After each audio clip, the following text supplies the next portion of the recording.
आगे चढ़ते सावन सुने गे पगली करी है जल ढारी। आगे चढ़ते सावन सुने गे पगली करी है जल ढारी। गे पगली हमारे खाती भूखी है सावन के सोमारी। गे पगली हमारे खाती भूखी है सावन के सोमारी। आगे जलावा ढारे जई है सोना भोला के दुआरी। गे पगली हमारे खाती भूखी है सावन के सोमारी। गे पगली हमारे खाती भूखी है सावन के सोमारी।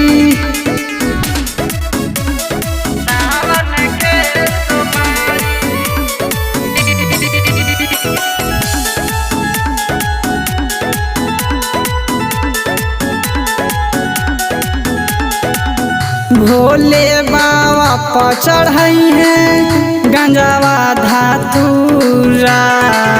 हमनी के सपना पगली हो जाई तो पूरा। भोले बाबा पर चढ़ाई है गंजावा धातुरा। हमनी के सपना पगली हो जाई तो पूरा। आगे जोड़ी लगई तो हमनी के भोला त्रिपुरारी। गे पगली हमारे खाती भूखी है सावन के सोमारी। गे पगली हमारे खाती भूखी है सावन के सोमारी।